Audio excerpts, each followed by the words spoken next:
Welcome back to Rampaging Rex Productions. I usually try not to do 2 Kennywood videos in a row, but this is a special exception as I recently attended a pre-season construction tour hosted by the park, and that presents a good opportunity to get an early look at what's new for this year before the season starts.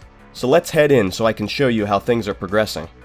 As soon as we entered the park, Area 412 was the main area of interest, so we headed straight there. Despite construction still being very active in this section, Area 412 is really coming together. Let's start with Spinvasion, the Zamperla Griffin, which is the main new attraction for 2023.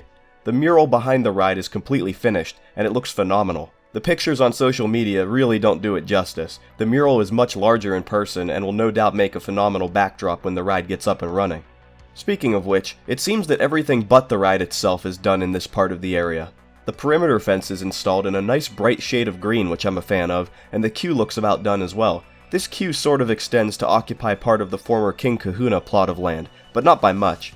We walked behind the ride area to get a closer look at the mural, but we did find out this section will not be open to walk through when the park is open. We were told that Spinvasion ride parts from Zamperla were on their way and expected to arrive the following week. By the time this video goes up, there's a good chance the ride could already be at the park, so we'll see about that. Memorial Day weekend is the targeted opening date for Spinvasion. Elsewhere in Area 412, Cosmic Chaos is looking good with its new repaint. We've already seen, thanks to the park's social media, that the aliens around the ride as well as the main attraction sign have also been repainted, so we'll likely see those on opening day. The former Chaos gift shop has been rechristened the Gift Ship. This is where you'll be able to find some exclusive Spinvasion merch once the season starts. To the right of the gift ship is something I haven't heard a lot of people talking about. I kinda skimmed over it in my recording, but there's a new installation that I thought was just going to be a planter with flowers and a light or something similar, but this will actually be a platform for a new 12-foot tall alien statue. I have no idea what the alien will look like, so we'll have to wait and see on that, but this will definitely be a popular photo op once it's installed. That about covers it for Area 412. New concept images show more elements of theming, but those haven't been put in the area just yet, so this is where we're at currently. I'm very excited to see what this section looks like once it's done. After Area 412, we took a quick walk down for a mention of Swingshot's repaint, and although we didn't get very close, you can see the yellow through the trees there. This will be eye-catching for sure once it's done.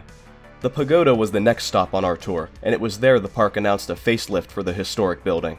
The double-sided nature of the pagoda will be further emphasized with the Blizzard Blast Creamery on one side and the absolutely meme-worthy fire-breathing sausage on the other. I swear, if they don't sell fire-breathing sausage t-shirts in the gift shops, I will be so disappointed. Thankfully, the dragon heads from the old mill boats are going to remain, so those pieces of history won't be going anywhere. As we walked further down towards the Kittyland gate, I could already see the overhaul that was taking place of the Pizza Warehouse and Golden Nugget building. Golden Nugget is getting a new teal paint scheme, and Pizza Warehouse has been overhauled entirely. The outside of the building has been completely redone with a new brick pattern motif, and the interior will follow a similar style, although that is still being worked on. The back of the building has been painted with a new mural on one wall and the Pizza Warehouse logo on the other.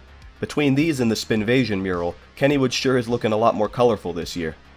I believe the area in front of the Pizza Warehouse is being paved as well, so come summer, this whole area in front of the fountain is going to look brand new. As we were walking across the bridge, I was able to grab this shot of Racer now that its repaint is finished.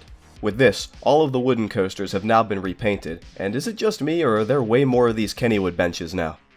As our tour came to an end, we were shown one last new addition. The former games building is being converted into a quick service coffee shop. I was surprised at how quickly they decided to remodel this building, considering they repainted it last year, but I could definitely see this becoming a popular spot within the park. Some may not like the new design of the building, but I definitely prefer it over that steampunk concept that was shown last year. Most of the work so far has been on the outside, as the inside is still pretty bare, but it will be interesting to see this come together and what kinds of coffee they end up serving. And with that, our construction tour came to a close. Things are no doubt shaping up well for the 2023 season, and Spinvasion alone has me excited for Memorial Day weekend, but there are some questions that were left unanswered. Looks like Sky Coaster will remain standing but not operating this year, so don't expect a demolition anytime soon, and I guess they still haven't decided what to do with the space above Candy Kaleidoscope, so that will remain closed off for now. Regardless, we've come a long way from when those first concept images were revealed, and I'm very excited to see what the park looks like when we get to opening day on April 22nd. Thank you so much to the PR staff at Kennywood for inviting me to this construction tour, and thank you to all of you watching as well. It's looking like a good season is heading our way, so fingers crossed everything stays on track. Let me know your thoughts on these new additions down in the comments. Thanks again for watching here on Rampaging Rex Productions, and I'll see you on opening day.